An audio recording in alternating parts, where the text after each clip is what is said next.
अब मैं उसके बैकग्राउंड में जाना चाहूंगा कि एक इन्होंने जो पहली रिपब्लिकन्स की जो विश लिस्ट थी, उसमें वो क्या थी, अभी भी उस पर कुछ ना कुछ अमल होगा, क्योंकि हाउस तो जो है वो चला जाएगा आसानी से, 251 पे इनका एंटिसिपेशन है 218 चाहिए इन्हें मेजोरिटी के लिए, लेकिन 221 का ये टारगेट कंफर्म हो रहा है कि 221 सीटें ये लेंगे। टॉपिक है वैसे तो, G20 भी चल रहा है, बाली में हल्ला गुल्ला चल रहा है, MBS विजिट कर रहा है न्यू दिल्ली का, वो भी बहुत एक इम्पोर्टेंट टॉपिक है। बट इस वक्त अगर देखा जाए तो एक चीज जो इंडिया थर्ड लार्जेस्ट इकोनॉमी बन रहा है इन 2027, यानी आज से एग्जैक्टली 5 इयर्स के बाद, ऑलमोस्ट 5 इयर्स के बाद, या शायद उससे पहले, ये आपको अब तक की लेटेस्ट न्यूज़ बताई देते हैं, और वो ये है कि क्राउन प्रिंस MBS सऊदी वली अहद मोहम्मद बिन सलमान ने पाकिस्तान का दौरा करना था, वो दौरा अब मुलतवी हो चुका है। सऊदी वली अहद मोहम्मद बिन सलमान अब पाकिस्तान नहीं आ रहे, उनका विज़िट कैंसिल हो गया है।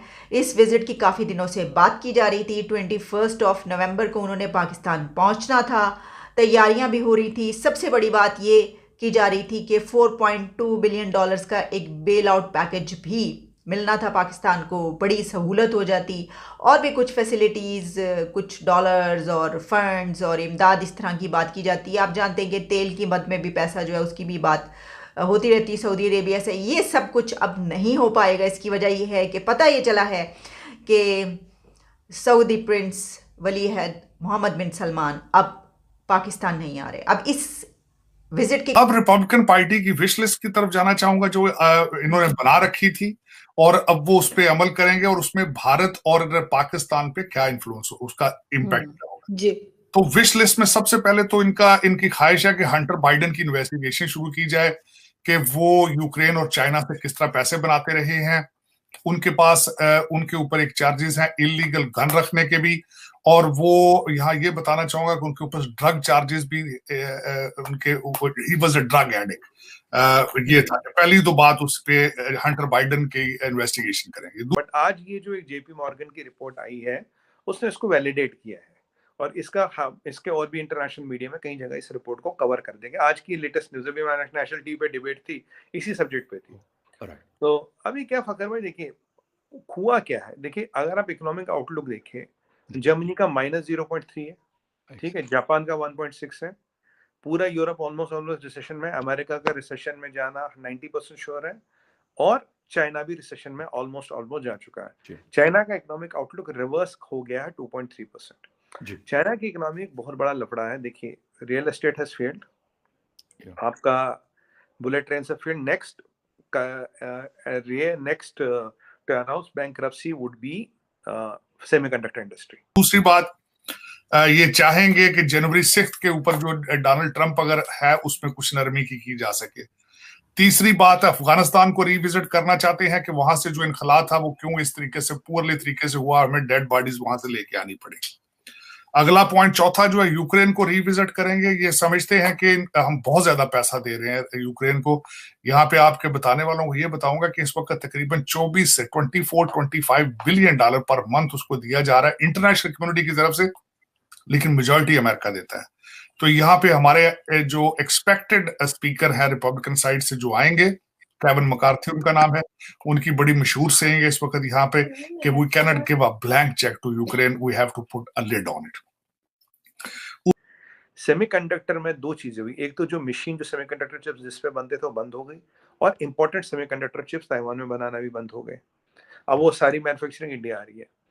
अब चाइना में जो प्रोडक्टिविटी है, कैपिटल प्रोडक्ट से कहते हैं, product capital productivity, that is 0.7%। यानी कि अगर आप $8 लगाओगे तब $1 का जीडीपी बढ़ेगा, क्योंकि चाइना का जीडीपी कभी ऑर्गेनिक था ही नहीं। ये हमेशा पैसा डाल के अगर आप जबरदस्ती किया गया, हाँ, जबरदस्ती दिखाया गया, ऑप्टिकल इल्यूजन था। चाइना's DGP was by high capital investment and optical illusion. तभी वो हर एक को कहते हैं तुम ये पोर बनाओ, ये बनाओ, तुम्हारी कंट्री खुद चलेगी, खुद कारोबार आएगा। देखिए बिल्डिंगें बढ़ाने से कारोबार नहीं आता, जीडीपी जो है वो रियल काम करोगे तभी आएगा ना। अभी ये जो गोस्ट टाउन्स चाइना में बने, क्यों बने? इसीलिए तो बने। रियल एस्टेट सबसे बड़ा सेक्टर क्यों बन गया? इसीलिए बना। अब रियल एस्टेट डूबते डूबते $9 ट्रिलियन आपका डूब गया, बुलेट ट्रेन पे $1-2 ट्रिलियन डूब गया। और आपका जो सेमीकंडक्टर डूबेगा ये भी $5-6 ट्रिलियन लेके डूबेगा। अब ये जो इसीलिए आप देख रहे हैं कि जीरो कोविड लगा रखा है, इसीलिए आप देख रहे हैं 100 करोड़ लोगों को बंद कर रखा, बाहर आने नहीं देते जी। और ये सब जो चीजें हो रही हैं तो ये कहीं ना कहीं हमें ये दर्शाता है कि एक फेक चीज चलाएगी 30 साल तक। दुनिया का एक ही लीडर यहाँ पे आ रहा था, पधार रहा था, अब उसने भी अपना विजिट कैंसिल कर दिया है, वो नहीं आ रहा। तो ये कोई अच्छी बात तो नहीं है। पहले ही हमारे जैसे हम बड़ी तरक्कियाँ कर रहे हैं और बड़े हम पहुँच गए हैं आसमानों पर कि अब ये हो रहा है हमारे साथ। और इसी के साथ हम ये भी कहेंगे इमरान खान से कि प्लीज़ पाकिस्तान को बदनामी से बचाएं, बदनाम होने से बचाएं। पूरी दुनिया में बड़ी बदनामी हो रही है, बड़ी थू हो रही है। इसकी वजह दिन ब दिन दुनिया के कई ऐसे सेक्टर जहाँ हम डोमिनेट करें, देखिए आईटी हमने डोमिनेट किया है जी। मैं आपको फार्मा की बात करूं, फार्मा में आप जान के आपको हैरानी होगी 200 कंट्रियों से ज्यादा हम दवाई एक्सपोर्ट करते हैं। 203 कंट्रियां टोटल वर्ल्ड में, इनकी सारी कंट्रियां। By volume we are number 3, by volume we are number 3, by value we are 13th या 12th। तो मतलब वॉल्यूम में हम इतनी, बट हम बहुत सस्ता बेचते हैं, अफोर्डेबल बेचते हैं, इसलिए वैल्यू में वहां नहीं आते। $50 बिलियन की इंडस्ट्री है फार्मा, 50 बिलियन की इंडस्ट्री। CAGR 13 से 20% के आसपास, राइट। पूरे दुनिया में आप दवाई देते हो। आपको पता सबसे बड़ा फार्मा का मार्केट कौन सा हमारा? United States of America. 32% दवाइयां केवल यूनाइटेड स्टेट्स ऑफ अमेरिका जाती है। तो every third American is living on A Indian medicine.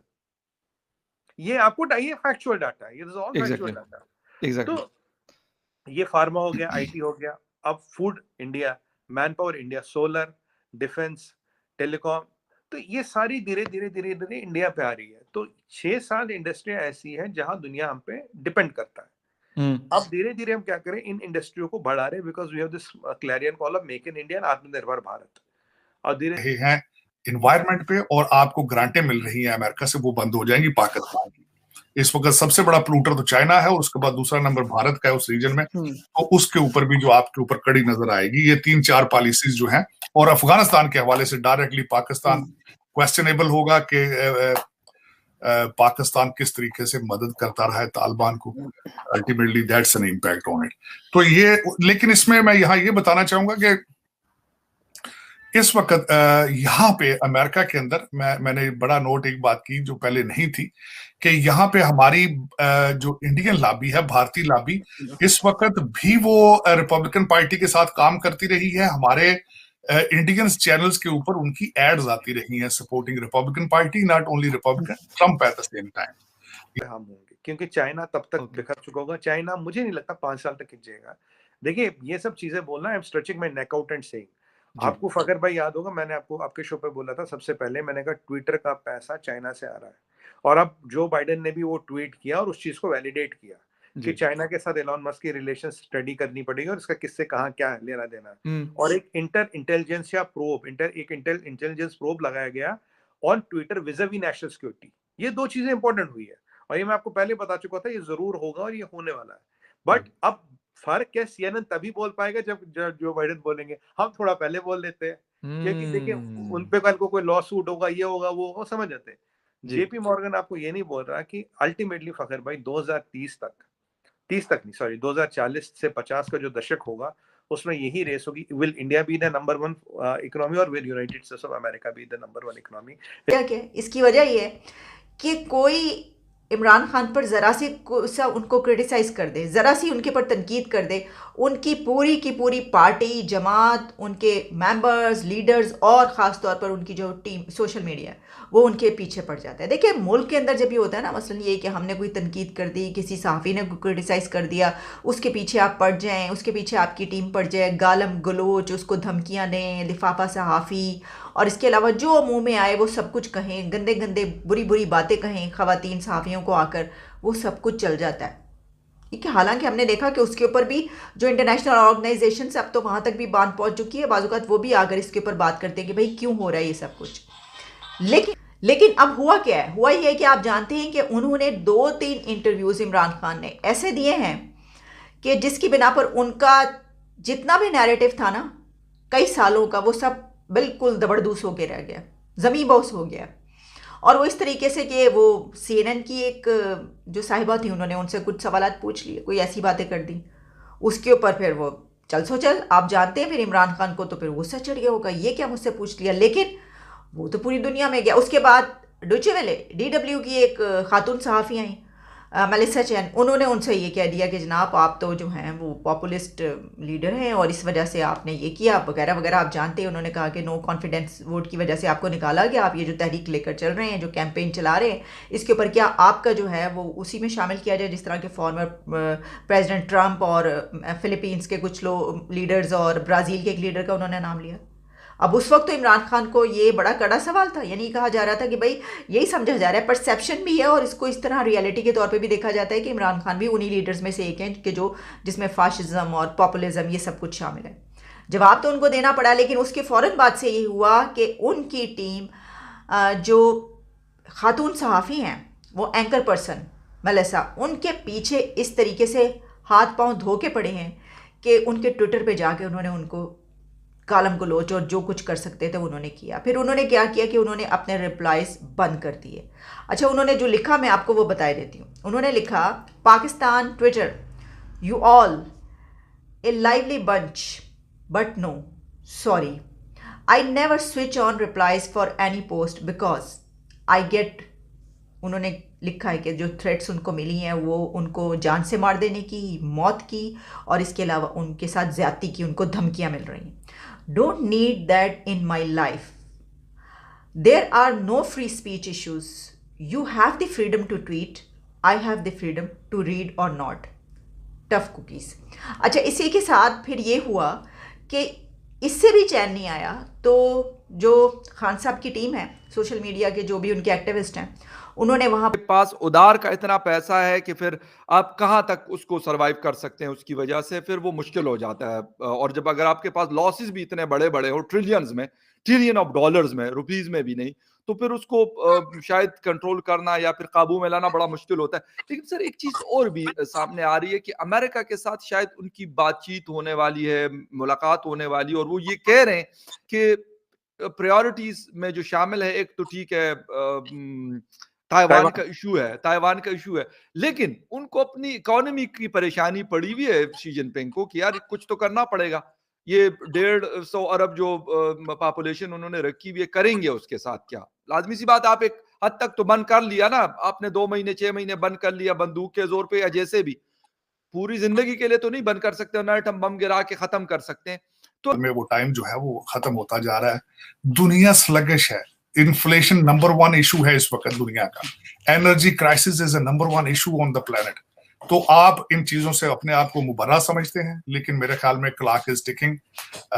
मैंने अर्ज की थी, दोनों पार्टियां, इमरान खान साहब के भी कोई माथे पे बल नहीं है, और दूसरे मियां साहब जो है वो जहां मर्जी, कल एक बड़ी मशहूर बात थी, नोट की गई, वो कहते मैं लंदन लंच करने आया था अपनी फैमिली के साथ सरकारी खर्चे पर, जहाज, उन्होंने यकलख इजिप्ट से जहाज का रुख मोड़ा और लंदन तशरीफ ले गए अपने जेट को लेकर, और मीडिया को कह दिया कि मैं यहाँ पे लंच करने आया था भाईजान के साथ।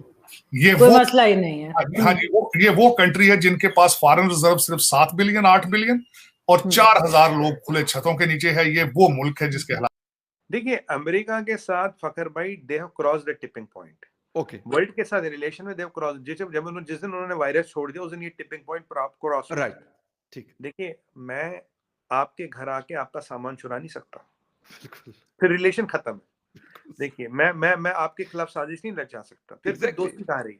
एग्जैक्टली। तो वो जो वायरस छोड़ा था उसके खिलाफ, देखिए हर डेमोक्रेसी में क्या है कि हाथ बल्ला पैर फूक के पैर उठाना पड़ता है ना, पैर फूक के रखना पड़ता है। यस, अब ये डेमोक्रेसी की मजबूरी है, मान लीजिए शॉर्टकमिंग है। 2-3 चीजें यहाँ इंपॉर्टेंट है। पहले, चाइना की जरूरत है अमेरिका से दोस्ती करना। जो बाइडेन कहता मैं ताइवान पे बात करूंगा, इकोनॉमी उसके एजेंडा में है ही नहीं। यस, कह रहा